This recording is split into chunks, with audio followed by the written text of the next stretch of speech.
Android a réussi l'exploit de conquérir totalement l'industrie du mobile. Et si je vous disais que cette entreprise ne devrait même pas exister? À l'origine, ce système d'exploitation était conçu pour des appareils photo. Rien ne le destinait à devenir ce qu'il est aujourd'hui. Et pourtant, en 2025, Android équipe plus de 70% des smartphones de la planète. Il a humilié BlackBerry, il a enterré Nokia, il a survécu à Microsoft et son Windows Phone.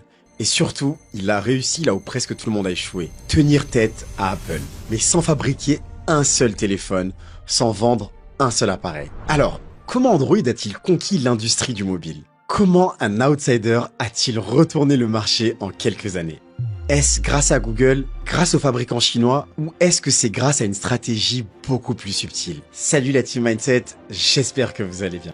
Après avoir exploré l'histoire de nombreuses marques de téléphones qui utilisent ce système d'exploitation sur la chaîne, vous avez régulièrement demandé à ce qu'on analyse ce qui a fait le succès d'Android.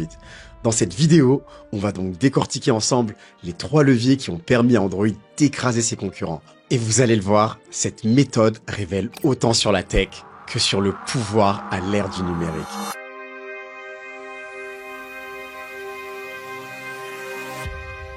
Android, aujourd'hui, c'est le système d'exploitation mobile le plus utilisé au monde. Mais à l'origine, ce n'était même pas un projet de smartphone. En 2023, à Palo Alto, un ingénieur du nom d'Andy Rubin fonde une petite start-up. Son idée, elle est simple. Développer un OS pour appareils photo numériques. L'objectif, c'est de permettre aux utilisateurs de transférer automatiquement leurs photos vers un ordinateur via Internet. C'est ambitieux, mais mal calibré. Très vite, Rubin réalise que ce marché est trop étroit. Et surtout, en déclin. À la même époque, les téléphones mobiles commencent à évoluer. Ce ne sont pas encore des smartphones, mais leur potentiel devient évident. Rubin change donc de cap. Son système sera désormais conçu pour les téléphones mobiles.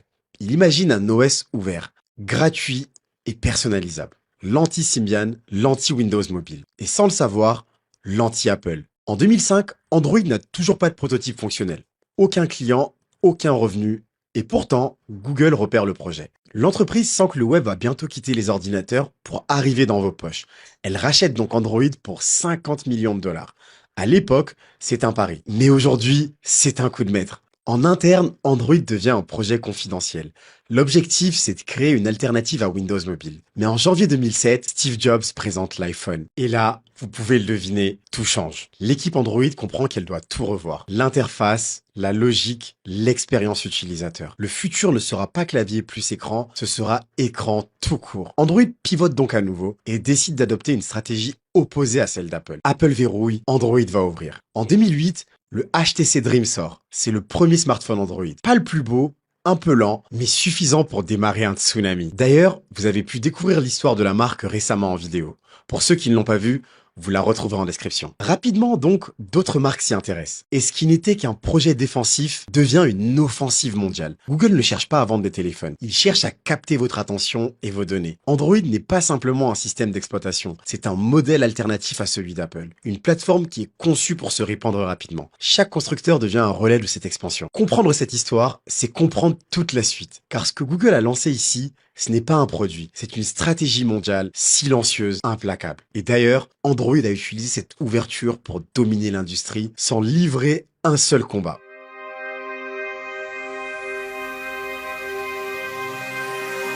Android est né avec une idée simple, devenir une alternative ouverte. Et dès son lancement, cette idée va se transformer en levier stratégique redoutable. Au départ, l'iPhone, c'était une révolution, mais aussi une prison. Je vous en parlais d'ailleurs dans la vidéo sur les méthodes utilisées par Apple pour vous enfermer dans son écosystème. Apple contrôlait tout, le matériel, le logiciel, les applications, les mises à jour. Rien n'échappait à sa validation. C'était élégant, fluide, mais fermé. Android, lui, a fait l'inverse. Il n'imposait rien, il proposait tout. Son code était open source, cela voulait dire n'importe quel constructeur peut l'utiliser, l'adapter et l'améliorer. Gratuitement. Pour les fabricants, c'était une aubaine.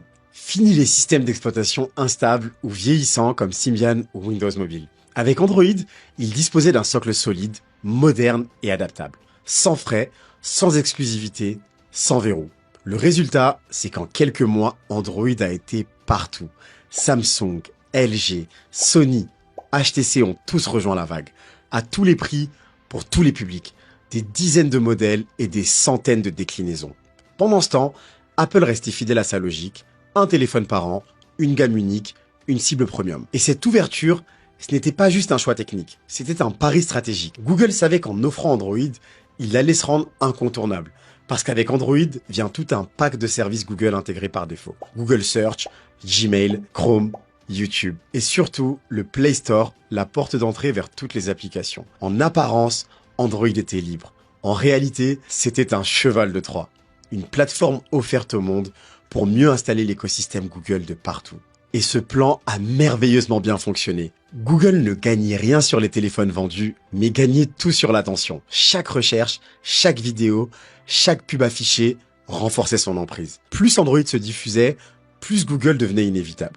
Et cette ouverture a produit un autre effet majeur, l'innovation accélérée. Car au lieu de tout centraliser comme Apple, Google a laissé les autres expérimenter. Samsung testait les écrans géants, Huawei poussait les capteurs photos, Xiaomi bousculait les prix. Et Android, lui, apprenait de tous ses essais, gratuitement. Android ne cherchait pas la perfection, il cherchait tout simplement à proliférer. Et cette prolifération a généré un effet boule de neige. Plus de téléphones, plus d'utilisateurs, plus de données, donc plus de pouvoir. C'est ainsi qu'Android a remporté sa première vraie victoire face à Apple, celle de la masse.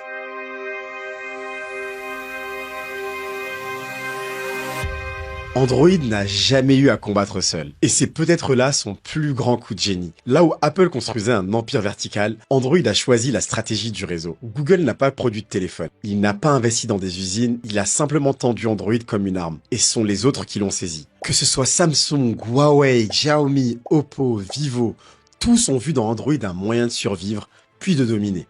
Chacun avec son marché, sa cible, sa culture, ses priorités. Mais tous avec le même système à l'intérieur. Même s'il faut le préciser, Huawei a depuis évolué sous la contrainte et est finalement ressorti plus fort, comme on en parlait récemment. Toutes ces marques n'étaient pas des clients, c'étaient des soldats d'un écosystème. Des centaines d'acteurs, chacun libre d'agir, mais tous connectés à une même base. Et cette base, c'est Android.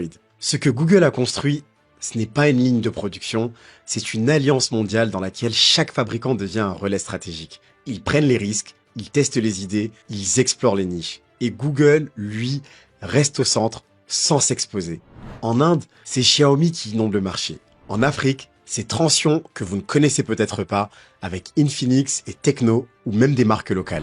En Europe, bien sûr, Samsung reste dominant. En Chine, malgré les tensions, de nombreux modèles tournent encore sur des variantes d'Android. Et tout ça fonctionne sans aucune coordination directe. Parce qu'Android ne donne pas d'ordre, il donne l'infrastructure. Cette décentralisation a deux effets très puissants. D'abord, la résilience. Si un acteur échoue, un autre prend sa place. Ensuite, la vitesse. Quand une tendance émerge, Android n'a pas besoin de la détecter. Il suffit qu'un constructeur s'y engouffre. Des écrans incurvés, des appareils pliables, des téléphones gamers, quelqu'un les teste, et si ça fonctionne, tout l'écosystème suit. Google, lui, reste immobile, mais voit tout. Il apprend de chaque tentative, va observer, et récolter. C'est une guerre qui est menée sans aucune armée centralisée. C'est une guerre distribuée. Et paradoxalement, c'est ce chaos organisé qui crée la cohérence d'Android. Face à cela, Apple fait figure de forteresse. Tout y est intégré, contrôlé, raffiné. Mais aussi lent pour évoluer, limité et fermé. Car quand Apple sort un modèle par an, Android en sort 100. Ce qui fait donc 100 manières différentes de séduire. Sans occasion d'apprendre. Et 100 fois plus d'utilisateurs potentiels. Vous cherchez un téléphone à 80 €, Android en propose. À 200 €, à 1000 €, à 1800 €, Android aussi. Pour les ados, pour les pros, pour les gamers, Android est partout. Et ce n'est pas un hasard, c'est le fruit d'une stratégie invisible mais extrêmement puissante. Déléguer la conquête à ceux qui ont intérêt à ce qu'Android gagne. Et dans ce jeu, Google n'a pas besoin de tirer. Il lui suffit de laisser les autres avancer avec toujours Android comme moteur.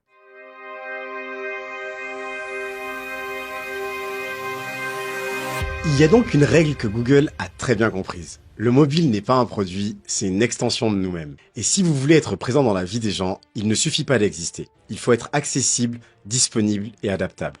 Android n'a pas conquis le monde en étant le meilleur, il l'a conquis en étant partout. Peu importe qui vous êtes, où vous vivez, combien vous gagnez, il y a un Android pour vous. En Europe, aux États-Unis, en Inde, au Nigeria, au Brésil, Android est là. Dans les grandes villes, dans les campagnes, dans les écoles, dans les entreprises. Parce qu'Android n'a jamais cherché à contrôler le haut de gamme. Il a visé le volume. tous les segments, tous les marchés. En laissant les constructeurs couvrir toutes les niches, Android s'est inséré dans chaque recoin du quotidien numérique. Le résultat, c'est que dans certains pays, plus de 90% des smartphones tournent sous Android. Et ce n'est pas tout. Android ne s'est pas arrêté au téléphone. Il est dans les montres connectées, les tablettes, les télés, les voitures, les objets connectés, même dans certains appareils ménagers. Et être partout, ce n'est pas juste une stratégie marketing, c'est une stratégie de pouvoir. Plus Android est présent, plus Google collecte des données. Et plus il en collecte, plus il affine ses services. Ce qui rend Android encore plus incontournable. Cette ubiquité, elle a aussi un autre effet, c'est la dépendance. Des millions d'utilisateurs dépendent d'Android pour se connecter, travailler, se divertir. Mais aussi des gouvernements, des entreprises et des développeurs. Car l'écosystème Android est devenu un standard. Un standard qui est invisible, souple, modulable, mais aussi dominant que Windows l'était sur les PC.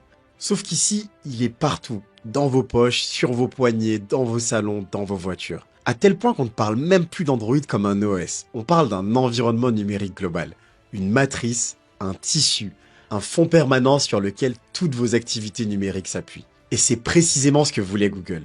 Ne pas simplement exister, mais s'intégrer dans votre quotidien, de manière presque invisible, et à force d'être partout, Android est devenu impossible à contourner. Android ne s'est donc pas imposé grâce à un produit révolutionnaire, il s'est imposé grâce à une stratégie systémique, en s'ouvrant là où les autres se fermaient, en déléguant là où les autres centralisaient, en étant partout, tout le temps.